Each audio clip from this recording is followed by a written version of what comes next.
L'idée, née dans un laboratoire, finit par devenir une vérité scientifique reconnue. Eh bien, ce n'est pas juste une annonce, non, c'est un véritable parcours du combattant, la plupart du temps totalement invisible. Aujourd'hui, on va justement soulever le rideau et regarder ce qui se passe dans les coulisses de la publication scientifique. Oubliez les newsletters et les spams. Ce qu'on voit là, c'est en quelque sorte le cockpit d'un chercheur. Chaque ligne, c'est une étape cruciale, une soumission pleine d'espoir, un silence radio angoissant et puis la réponse qui peut absolument tout changer. C'est le journal de bord d'une découverte qui se bat pour exister. Allez, c'est parti. Le voyage commence donc par un simple clic sur Envoyer. Mais que se passe-t-il juste après? Pour le comprendre, on ne va pas rester dans la théorie, non. On va suivre à la trace un vrai manuscrit, une étude sur les nanomatériaux d'argile, pour voir très concrètement comment ça se passe. Et le voici, notre protagoniste du jour. Le 15 décembre, une équipe de chercheurs soumet le fruit de son travail. Bon, le titre est un peu complexe, on est d'accord, mais l'idée est là. Et à partir de cet instant, ce n'est plus juste un document Word, c'est une proposition lancée à toute la communauté scientifique. Une proposition qui attend d'être jugée. Juste un petit point de vocabulaire avant de continuer. Qu'est-ce qu'un manuscrit? Le plus simple, c'est de l'imaginer comme le premier montage d'un film. Toutes les scènes sont là, mais avant la grande première au cinéma, il doit passer au crash test des critiques et des producteurs. Eh bien, c'est exactement ce qui attend notre article. Le manuscrit est envoyé. On pourrait croire que le plus dur est fait, n'est-ce pas? En fait, pas vraiment. C'est là que commence une des phases les plus stressantes, la longue attente. Le manuscrit est maintenant dans une sorte de boîte noire. Personne ne sait quand des nouvelles arriveront, ni même si elles arriveront un jour. Regardons cette chronologie d'un peu plus près. Le 15 décembre, c'est la soumission. Et puis, plus rien. Le vide. Il faut attendre un mois entier, jusqu'au 16 janvier, pour avoir un premier signe de vie. Un mois? Imaginez un peu l'angoisse. Et comme on le voit, ce n'est que le début d'un processus qui va s'étaler sur encore plusieurs semaines. Et puis un jour, après un mois de silence, une notification apparaît dans la boîte mail. C'est le mail, celui que les auteurs espèrent et redoutent en même temps. Le verdict est tombé. Alors, est-ce que c'est accepté, rejeté ou autre chose? Révision majeure requise.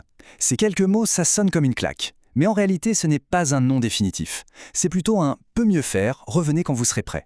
La revue dit, en substance, votre idée est intéressante, mais votre travail n'est pas encore au niveau. Pas du tout. Prouvez-nous que vous pouvez l'améliorer. Le vrai combat commence maintenant. Mais, au fait, qui a rendu ce verdict? Ce sont les pairs. D'autres scientifiques, des experts du même domaine, qui ont épluché le manuscrit de manière anonyme. C'est ça le principe de l'évaluation par les pairs, le fameux peer review. C'est un peu le contrôle qualité de la science. L'idée, c'est que pour qu'une découverte soit validée, elle doit d'abord survivre à l'examen des plus critiques. L'email est très clair, hein. Les auteurs doivent fournir une réponse point par point. Ça veut dire qu'ils ne peuvent esquiver aucune critique. Chaque commentaire, chaque question des évaluateurs doit être traitée avec une précision chirurgicale. C'est un dialogue extrêmement exigeant où chaque détail compte. Bon, alors concrètement, qu'est-ce qui n'allait pas? Quels sont les points faibles que les experts ont repérés?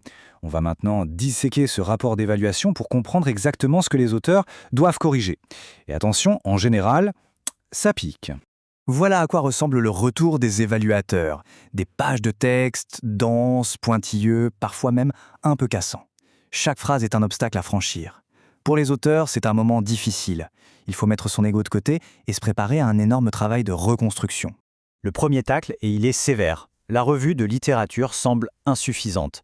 En clair, ça veut dire que pour les évaluateurs, les auteurs n'ont pas assez lu sur le sujet, qu'ils ne situent pas bien leur travail par rapport à ce qui existe déjà. C'est une critique fondamentale qui remet en question la nouveauté même de leur recherche. Et ce qui est intéressant, c'est que la critique n'est pas vague du tout. Les évaluateurs sont précis, seulement 22 sources citées. Pour eux, c'est la preuve que la recherche bibliographique a été faite un peu à la va-vite. La sentence est claire, il faut retourner lire des dizaines d'autres articles pour pouvoir prétendre apporter quelque chose de neuf. Alors, si la première critique était déjà sérieuse, celle-là, elle touche au cœur du réacteur. La section expérimentation ne présente pas de programme de recherche. En français, simple, ça veut dire on n'a aucune idée de comment vos expériences ont été menées. Si la méthode n'est pas claire, les résultats ne sont tout simplement pas fiables. C'est un carton rouge pour un article scientifique.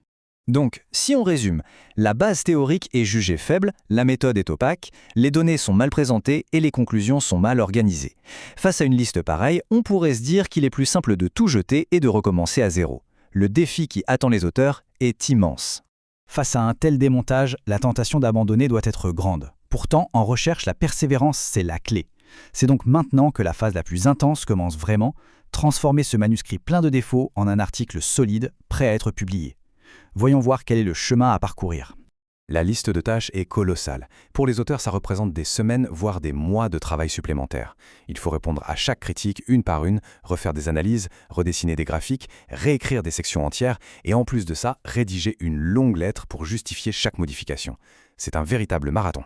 La question reste donc entière. Est-ce que tout ce travail acharné va suffire? L'article sera-t-il assez solide cette fois-ci? C'est ça, l'incertitude fondamentale du processus de publication scientifique. Une bataille intellectuelle intense dont l'issue n'est jamais garantie d'avance.